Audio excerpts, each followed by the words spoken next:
Welcome to Hey, Rus Czar. привет всем.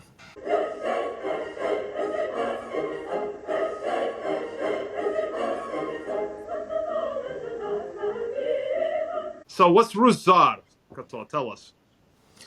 Rus Czar. That stands for Русское зарубежье. Now, in Russian it sounds Русское зарубежье. Well, how do you translate that Русское зарубежье into English? Zarubezhnik. Yeah, зарубежник, right? So, Russian foreigner? How Russian do you? abroad. Oh, okay, that's true. Okay, yeah, but wait, they're Russian abroad, but a person. Zarubezh, beyond the Okay, border. yeah, but a person. Russian abroader? Yeah, that's true. It's a little difficult, isn't it? Right, so you can't really translate. So how would you translate that? A Russian expat? Well, no, wait. A Russian expat could be just somebody from Russia living in the United States temporarily, So it's Russian right? expat point one. Yeah, who knows? I mean, it's complicated. Oh, wait a That's second. why. Wait a second. I figured it out. First and second wave Russians. Well, then we have to explain what the first and second wave is, and that's going to be involved. So anyway, let's leave that for another one for our audience then. And let's talk about. We're not just going to say it's blini because that would be simplifying it a little bit too much, right? Right. It's a broader thing called Maslenitsa, the butter holiday. Shrovetide. Shrovetide, that's right. Shrovetide, sort of, I guess, comparable to Mardi Gras in the right context. Mardi Gras, right? Butter It's Week. here. If you translate it word to word like you did Russian abroad, right? So, yeah, Shrovetide is actually probably the best fit. So I think this is a period of time when all of our waistlines, which are already bulging after Christmas, bulge just a little bit more before they start to recede because of Great Lent. That's kind of how I fixated it a lot into my memory, and how everywhere you go in any Russian household, you're going to be served blini, blini, blini until they're coming out of your ears. You Right. always look forward to it, and then Stacks after of them. push, then Stacks of them. yes, and then right, you're supposed to put your elbow on the table and get one Or even blini. even to the eyes, they used to say that up to the eyes they had to be stacked. You So know, there's a rumor that in back in the old days in pre-revolutionary Russia, that there would be a number of funerals on the first day of Lent because so many people would overeat on during during Maslenitsa. that Yeah, would that's be an pretty sad. interesting, actually, statistic to figure out. Yeah, So interesting. goes so it is said. So it is said. All right. So basically, what's happening here is this is the end of winter and the beginning of spring, and we have the actual Maslenitsa is often symbolized by this effigy made of straw that is ceremoniously burned, and it's all accompanied by a week long of celebration, singing, dancing, games, all of those good things. Yura. And So yeah, let me interrupt there for a second. So what you're saying is pre-revolutionary Russia, right? This is yes, this is not what we used to know as growing up in the diaspora, right? right. So essentially, the round blin, which is not a pancake, we'll discuss that separately. That symbolizes the sun god Yarila, and sun round, right? Kind of warm in color. Right. Yellow. So Right. that's the symbolism behind it, and we all obviously saw that on our plates. And we would have usually some kind of sled would be usually made out of wood or whatever it was. I've seen that sometimes at some of our church functions. So yeah, and of course, national costume was very traditional, usually for Maslenitsa whenever we would have blin, right? Sure, but the costumes you're talking about are natural dress, right? Sarafan and Ruski Rubashka. Though So I yes. think the females had the better part, though. They would always wear their sarafane and the kokoshnik on top. That was always intriguing. That was always cute. I have to say that was cute. Yeah, I know. They look the best, absolutely. Totally. So interestingly, by the way, as we were celebrating here abroad, and like my grandfather, for example, the emigres were poorer at that time, so they didn't, they had less. They would just do it basically at home, and but they would, everybody would be doing blini. You'd be coming over people's houses. You would have Yeah. blini, blini, blini, and it's only kind of when we were growing up that maybe things got a little bit fancier, just a little bit. But meanwhile, in Soviet Russia, blini were just like Christmas, were no good. And in Stalin's time, he kind of did a cultural appropriation thing. Well, it's not a cultural appropriation, but a reappropriation, if you will. He took the mythical figure of Snegurishka, who was always associated with Maslenitsa in the pre-revolutionary time, and he made her a New Year's fixture together with Ded Moroz. And during Stalin's time, there really was no Maslenitsa. They had some kind of a Krasnaya Maslenitsa, which was like a parody, essentially, of it. And then in 1955, under Khrushchev, they finally returned Maslenitsa under the guise of some kind of a Russian Spring Festival, and they would have blini there, the costumes, and then finally, when communism fell, it became essentially what we see now in Russia today. From again, just to reiterate a little bit there. Yeah, the Soviet government in the 1917, 1918, somewhere around that period, right? The changing of the guards. They definitely got rid of all religious and or holiday period. They got rid of everything. So Maslenitsa was one part of the plan to get rid of it, although at the Yazichiskaya, right? But well, our church did co-opt it as the preparatory week before Lent, and it did move around according to the Lenten calendar. So they didn't. That was enough for them not to like it. Right. So, but in the derevnya, the villages, they used to still celebrate it. They still used to, if they had a church there or not, it would be a different thing. But the babushkas, they would still continue it. But eventually, right, generation after generation, it got disappeared. And I remember when I was living in Moscow, this was brought up to me. So I asked, because, mind you, I was living in Moscow already in 1992. And Maslenitsa was still not a big thing. It was there, right? It was there, but it was still, you wouldn't see the festivities. Not yet. Not fully. And when I remember talking to my buddies, I asked, how's Maslenitsa? When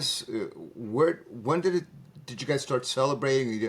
And he goes, in 1958, and he said it off the bat. He said 1958, in Luzhniki, they brought in the idea of celebrating Maslenitsa with, blini, and with sour cream and ikra. And ikra was plenty, and smetana was plenty.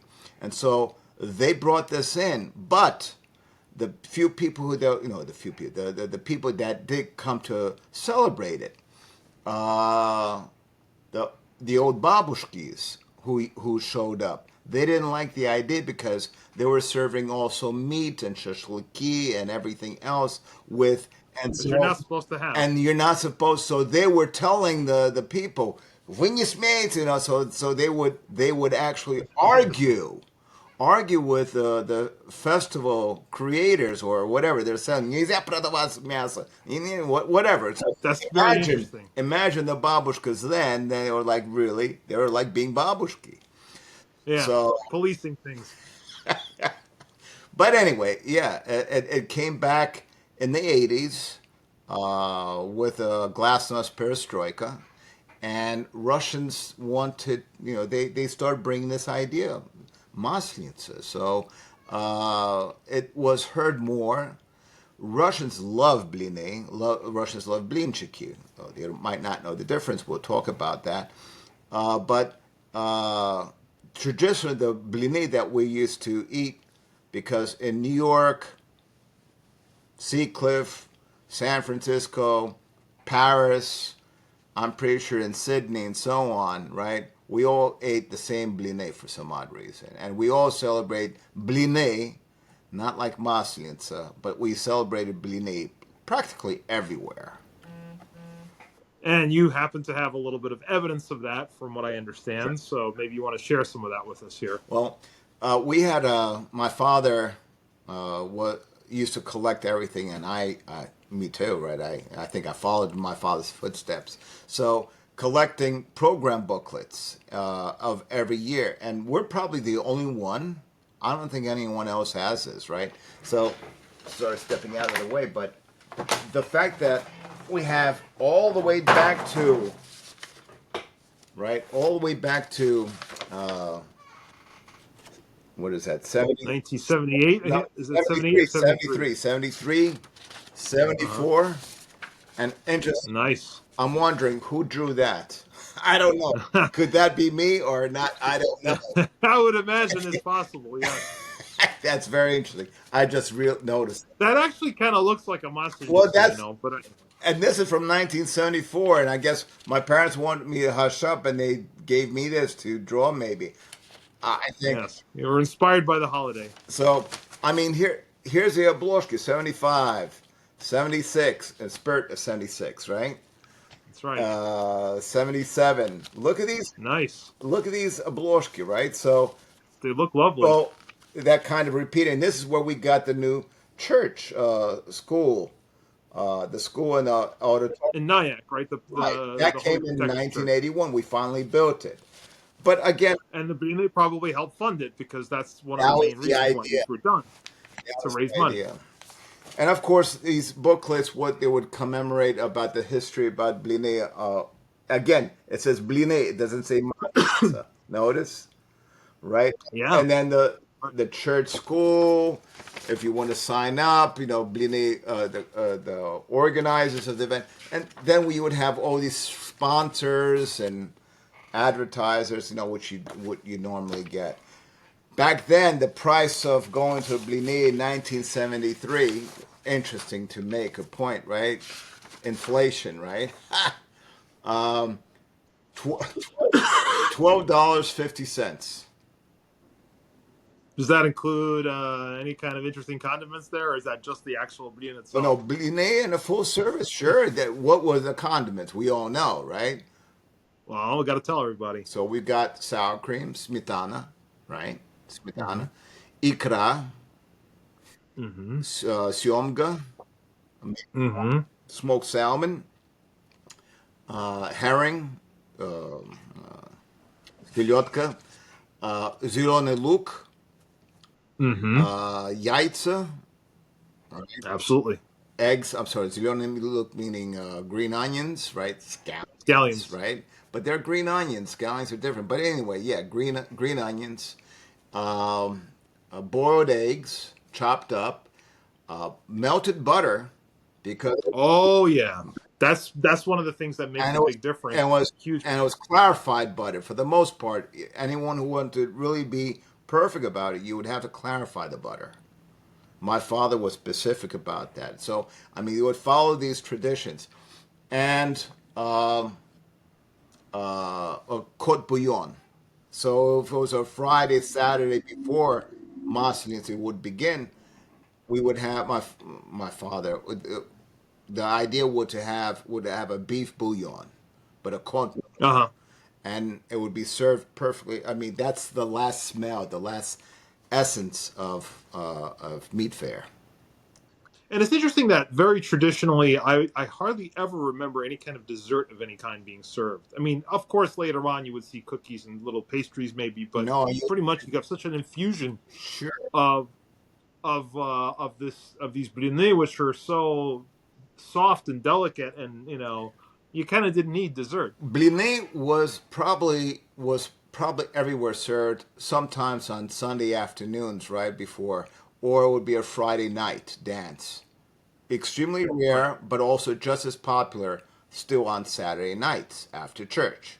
It also Right. existed. It matters what church and jurisdiction you go to, but that was popular. And there's advertisements available from Russian newspapers that existed back then, like Novy Ruskaya Slovo. I've seen those ads. Anyway, so to not correct you, but as a kid, naturally not going to these blini functions, Maslenitsa functions. We would get the blini, leftover blini from the balls or whatever you want, vichirinki, uh, at home, and I hated smetana. I didn't like ikra. Ikra, I don't like either, I by the would way. always have it with eggs and syomga, which I did like. Eventually, I got into Silyotka and, of course, Ikra and everything else. But to correct you in a sense, we would put sugar afterwards, right? So the last blin or two, we'd always put either sugar, because there was plenty of it, Oh as a yeah, sweet type, right? Extreme, interesting. maybe honey, maybe honey. Well, the morning after, I know the morning after we would always have something sweet with the blini because you kind of, all right, you have so much of this stuff, and you could, Buttery, it's a nice variation right? for breakfast in Butter, the morning. right?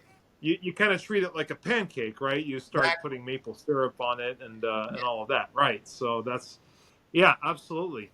Well, that leads us to another interesting point. The only way you're going to really properly do blini is if you make your own because they really only taste good fresh. And I'm sorry, when you go to some Russian or Russolingual store and they sell you those thin little blinchiki Crazy, in these little plastic containers, I mean, that's a total waste of my money, in oh, my opinion. crazy. Uh, And so you have to make them fresh. There's really no other way around it if you want to have a proper Maslenitsa. So let's talk about the actual blini process and what's the deal? What's a real blin? Dublin.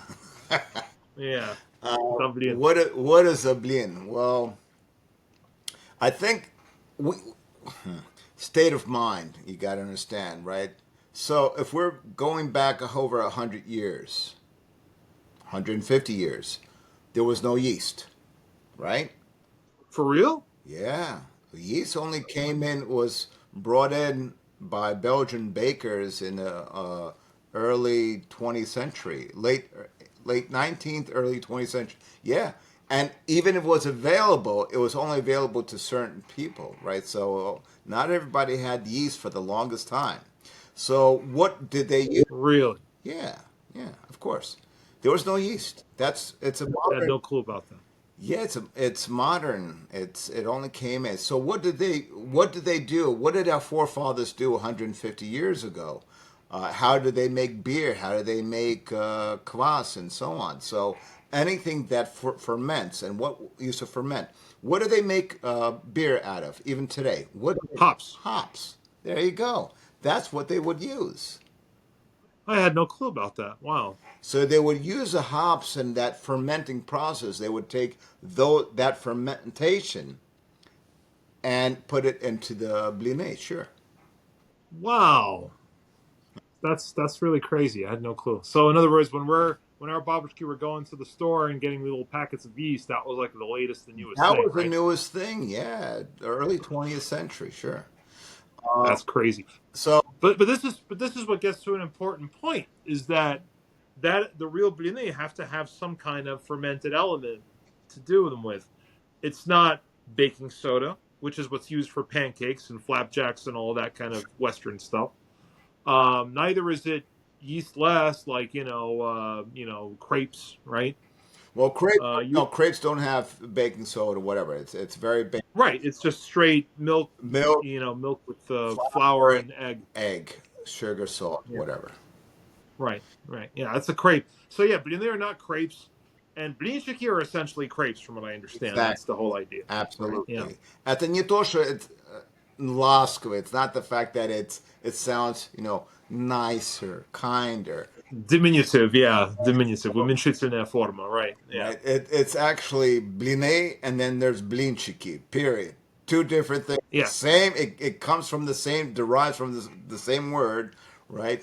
Which actually, if correct me if I'm wrong, blini comes from the word mline, right? From what? From the word mline. Oh, I didn't know that. That's Yeah, that's that's new to I me too. believe so. I believe so. It developed from that word. Mline is meaning malot and make ground and so on. So Oh, interesting. And the other interesting point, by the way, is that blini are never fried, even though you de facto actually do make them on a frying pan, but they used to be always baked, which is why in Russian you say sure. "yapiku Yeah, blini" people. and you "žvaru blini."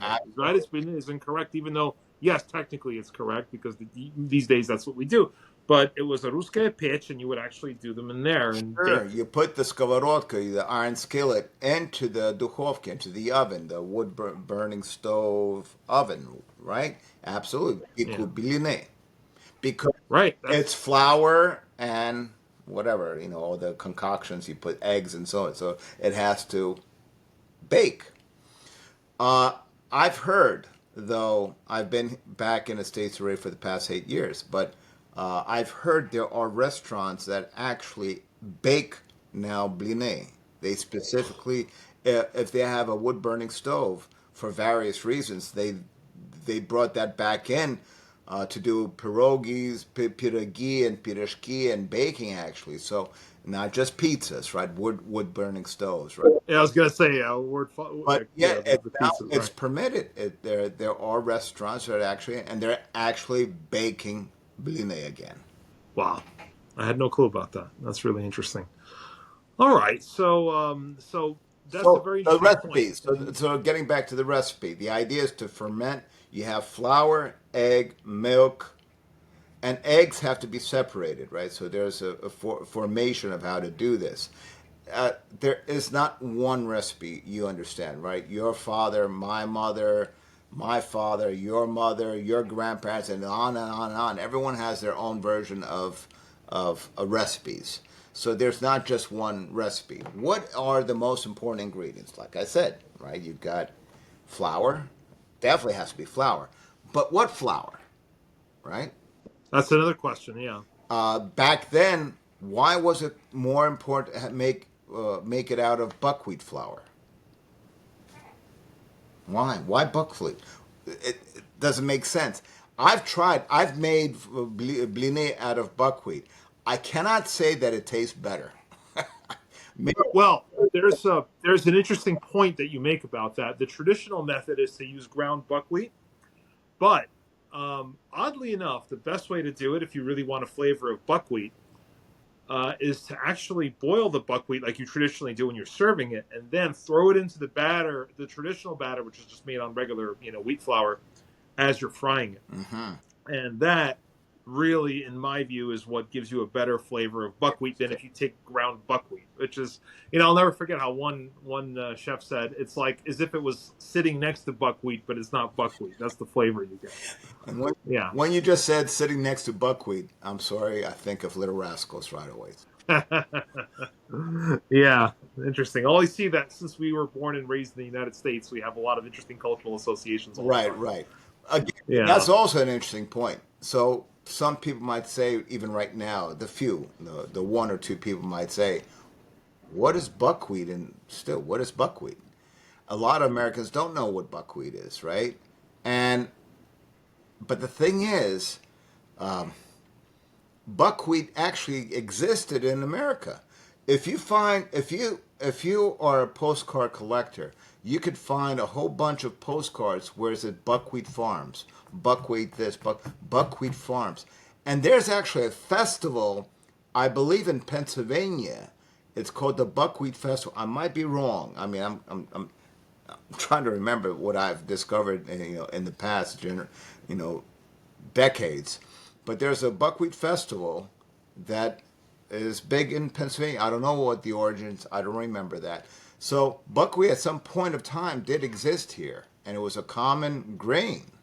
Not anymore, right? There's only I mean, the Slavic generation, Slavic nations, the Slavic Western, no, the Eastern and Central Europeans who actually used to using buckwheat, grechka, and that's another question.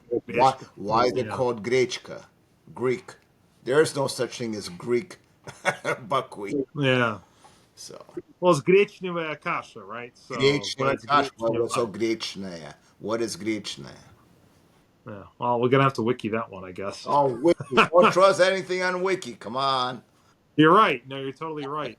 But interestingly, you mentioning about doing variations of blini. So we have this whole. I mean, I've seen them done. I don't think they go well on whole wheat flour. I think there's a problem because the yeast doesn't work too well on that. So if you're doing it on whole wheat flour, right? Have you ever tried that? I've tried every type of flour, actually. In reality, I've tried everything. When I was living overseas, I did everything with blinchiki. With blinchiki, not with bline. Oh, okay. So in other words, the yeast component was missing. So because that's the whole trick, right? If you're going to do something like, for example, I know that whenever you make, whole wheat bread, you always got to add some regular Right, flour in there, right. otherwise the yeast doesn't catch to it. And here's a very, I'd say, unorthodox of making bline or blinchiki. I had this one interesting. Unfortunately, I don't remember her name. She's a food technician, and we would try to do blinchiki, sorry, blinchiki, not bline, and even pilmeni. And I'm bringing this up as an example. It matters what the water you put into if you use water, right? So Hmm. in milk or again, every region is different. Could you imagine using milk from a different cows from another, whatever they eat the grass from, and so on. So uh, when we were testing, and trust me, I was testing this. We use green tea. We use green tea in recipes, and the dough would turn out to be so elastic, which is interesting. So I mean, this is fusion, right? This is Yeah. creativity 101. But nevertheless, it matters what product you use. No, you don't use water in the recipe, but sometimes you do. You can. Well, there are also Lenten blini, which some people make with seltzer, because the seltzer essentially acts Absolutely, as the yeah. yeast component. And they add. There's babushkas who add vodka to their recipes in their dough product. Yeah. Well, that's crazy because you're already doing a lot of drinking anyway. No, If you do it because with the green tea, it makes a different consistency. So if you have green tea in there, at least you're kind of waking people up so they can drive home, after the function. Very interesting, though. I mean, one of the other classic methods is also to fry up the scallions and dump it in there into the batter. Egg, also, they call it spripyokum because it's like you take welcome, it, sure. you kind of like integrate it in, which actually tastes good. But the problem is then the beans consistency is no longer the same. You don't have that nice little, almost rubber like, consistency. Consistency. That's so good when you now. The other thing you mentioned to me once was this issue of people folding up these blinchiki, and that they're like, doing that for us. And it's like, what's the deal with this folding up business? There's no way it's there, right? The people are already accustomed to doing this already, and so naturally, our forefathers, babushki, dedushki, right, our grandfathers, parents, and so on, when they used to celebrate bline, right? And I'm sorry I'm doing this, but there's a reason for it, right? So bline, we would actually stack the bline one on top of the other, and everywhere, all the time, no matter what city, country you were at, blini were always made the same way, pretty much the same way. Slightly different recipe, but pretty much you get, and everything would have to be stacked. Nobody ever would fold it. The only time you would fold it is on the plate. Once you have something inside of it, right? And the siliotka, the herring, the salmon, and so on. That's the only place it would be folded up. You would never fold. It's like sacrilegious almost, right? To fold it up into quarters and so on. I'm not making fun of the people who fold it, right? But that's what the Soviet system eventually, when it brought back, people would get this idea or connotation that, oh, давай, может быть, легче так будет, красивее будет выглядеть, right? It's going to look better folded this way. That's maybe, or they looking through some journals or magazines and oh look how the French do it and so on, and so they got this idea, which brings me up the thought about Tirimok, the famous franchise in Russia, blin, right? They call it blin, but they're in their menu says blinchiki, and yet when they're doing the blin in front of you, they're using a crepe maker, a Yeah. completely concoction. I mean, so they're basically reinventing and confusing what a real blin is. There's a lot of apostasy going on. Well, I mean, this is the issue. As Zarubezhniki, we end up encountering that other world that has already kind of taken its own path in some ways, and that doesn't always sit well with us because we were raised a certain way, Well, and we know we right away. We know right away who the yeah person is, whoever's serving it. yeah we gotta we can smell out when someone's not a real Zarubezhnik, right? So Yeah, well, I mean, I'm glad that the holiday is obviously back. I'm glad that it's back with a vengeance. Of course, Absolutely. anytime when it comes to a party, usually people don't have a problem resurrecting something.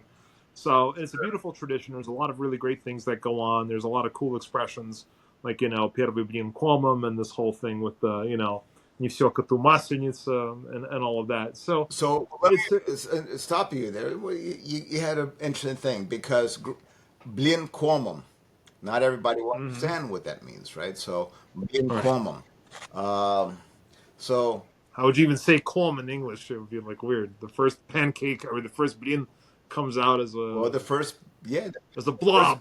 the first pancake is a mistake, right? Usually, Yeah, well, actually, that kind of even rhymes. Wow, even though it's not a pancake, but but it's the best we can do. the always the first thing that you put on there, it's going to be usually is a disaster. It usually is, and that's the one they usually taste.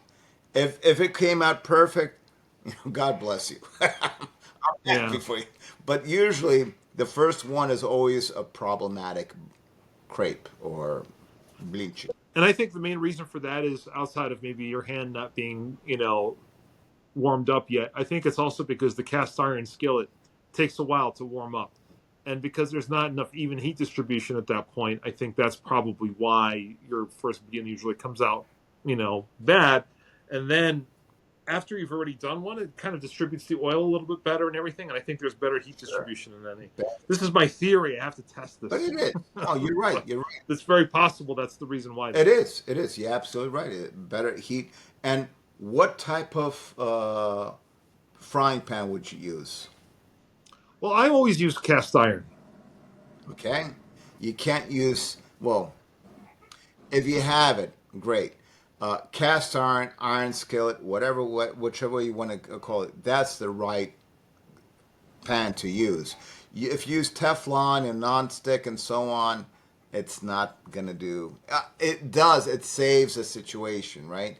But it's not going to be the same blin, or even blinchik for that matter. Yeah, no, it's true. It seems like cast iron's the magic. And the other biggest magic ingredient of blini, which sometimes some people try to neglect, which is the most foolish thing you can do, it's inherent in the name of the holiday itself, and that is. Maslenitsa? You said it right there. The first few words, the first few letters. Masla, right, right. So yeah, That's right. You got to get the butter. It's all about butter. It's better with butter. It's a good old chef's adage, and I think that certainly applies to mustard. So none of this sunflower oil or yeah. Oh. Tell me about it. uh, uh, I mean, periodically I still go online and search on Russian search engines, or even for it doesn't matter, Google it as well. You want to search for a recipe, but because we knew that we were going to be talking about this, naturally I went on and just to see what's on there today about Maslenitsa and making blini, and and one after another, all the videos, every we're talking about Maslenitsa, and there are saying растительное масло. You have to use sunflower seed oil. You have to use vegetable oil. And there's a place, a Russian American. I'm not going to advertise her because, but she advertises you could use margarine. Margarine because it's that's healthier. terrible. Give me a break. So, yes, butter, 100% butter. This is before Lent, and I'm sure you could find a whole bunch of different butters. I'm sure there's gluten-free butters and there's keto varieties. Craziness, right? Get your butter. Yeah, because you're not going to be eating it after that for another 7 weeks. So might as well splurge, Yeah. and you'll take care of all of that later when Great Lent comes in, and yeah. So, well, it's a good thing that we've kind of pointed out some of the apostasies going on with Maslenitsa and the Brine, and just interesting our perspective as Rubežniki here, who we there was this guy by the name of there's a writer by the name of Shmilyov, and he wrote this book called Yeta Gospodня, and that's actually kind of he has a whole chapter on Maslenitsa, and that book was kind of a bit of an instruction manual for how to preserve Russian traditions while we're living abroad, and yeah, that's kind of I think where the roots of our Maslenitsa are they come from, and we're still trying to preserve that as Yura, best as we can. Yura, explain to me though. I'm just curious. What's your favorite memory? Something related to Masnitz, or in this case, Bline, as we. What is your memory of this holiday? I think honestly, my first, I mean, not my first, of course, but my most important memory of doing, Maslenitsa Blin was the first time that I did it myself after my father had passed away, and I learned how to do it. And previously, it was him. My uncle would do it, but I said, "Wow, I figured out how to do this, and I'm competently serving blini now that I've made myself." So that's my Really? personal proudest moment with Masin. So I don't know what yours is, but that's mine. Well, there's different stages. Naturally, of my actually interesting, and I remember your father very well. God, Tsarsti Nebesne, a wonderful man. Yeah, so I remember the first, not blinchiki, but bline, right? And I, as a kid growing up, my parents would go to the function, the event. So naturally, they would go to this, and naturally, I would always wait to someday I'm gonna go to that event, right? For that to that bline. You were too young. Right. So that was the idea, but Babushka would come, right? Babushka would visit us from New York City, Riverside Drive, actually from 141st Street and Broadway, which was Ruski Dom, the Russian house. Um, and she would take the bus all the way to up. And so my parents would go to the bline function, but she would always make the blinchiki at home. Not bline, but blinchiki. Still, uh, parents would bring some of that blini home, for us to eat, and next either be it a Saturday or be it a Sunday after church, and that was so amazing, right? Though, granted, I was not into really eating herring or the caviar, so right? Oh, I still hate caviar. But no, I got into it. You, I got into. I If we're ever at the same table, I'm giving you my caviar. You're welcome to it. But I get some extra eggs and scallion as compensation. well, That's my condition. I I I would eat those. I would eat. I tried to comprehend and accept the taste of caviar. I tried. I didn't. And I think if you remember the movie The Big, that's it, The Big. I don't think I saw that one. You didn't see it. It's filmed right there at George Washington Bridge, by the way. And he's hanging out at a bar because he's a mind of a 12-year-old kid and this 25-year-old man grown up, and he's eating their what everyone's eating caviar, and he's decided he's going to eat caviar too, and he's and spitting it out. Anyway, yeah, it's an acquired taste. You got, I think my It's fish sweat. It tastes like fish sweat. That's what it tastes like to me. Anyway, living in Russia, I ended up getting used to, of course. now black caviar, I'll make an exception for. That does taste very good, but per pound, there's quite a difference price wise, as you know. So what are you going to do? Yeah. Not everybody can afford to throw black caviar all over their blin and roll it up and eat it with a big smile on their face. That is reserved for not that many people. The thing is, Russians definitely, if they have access to those waters, right? They have access to plenty of salmon, or a citrina in this case, right? Sturgeon. Trust me, they eat as if there's no tomorrow with caviar. It's true, even to this Yeah, day. yeah, very much. Well, looks like we had a very good survey of this holiday. I'm going to be trying your dad's recipe for blini soon, and I'll let you know how that goes. All right. Um, I'll, I'm going to be looking forward to. I celebrated at my parish right now, and I'm going to have my family get together. And I think it's really interesting how bright this holiday is because the funny thing is that it's a very bright holiday, and then Lent comes, which is supposed to be a very quiet time, but it's also a very beautiful time because spring is coming. And then the next big moment is Easter, where all the food comes out on the table, all the great stuff comes out on the table, and And then, like, that's like the ultimate holiday, the king of all holidays. I'd So actually this is a very interesting. add to that. It was a gulyanye. It was just having fun outside in the snow, in the sleighs, and in the so-called what we would call Ruski Gorki, Russian hills, right? And Ruski Gorki, right? right, Yes. but Russians were like saying, "Ruski Gorki." We never heard of that. We only know American roller coasters, but the idea actually Russians developed the roller coaster. They invented it using these Ruski Gorki. I don't know if you're aware of this or not, but that I guess we're all finding out now. so uh, and so it was eating blinis out there in the outside, and people would eat it with pretty much probably with smetana, meaning sour cream, and ikra, caviar, which was plentiful. And they would be singing songs, Snegurочка. Everybody would be dressed up. Could you imagine the amount of sweat in these places, right? But people would really celebrate, and they would eat every day, especially the first 2 days. Oh boy, yeah. How much? How much would they? They eat plenty of these blini. Send your cholesterol through the roof. Yeah, well, people used to live to what, 50, 60 years old, right? So, Yeah, there you go. All right. Well, look, let's see how the rest of this Maslenitsa goes for us. And again, I'll try out your dad's recipe, let you know how that goes. And I guess the last thing we should say is we want to wish everybody a shirokaya Maslenitsa, a wide Shrovetide, I guess you could say, right. because that's shirokaya meaning like rich, full of life, right? So I think that's a good way to conclude. Sure, sure. Enjoy it. I mean, enjoy it to the max.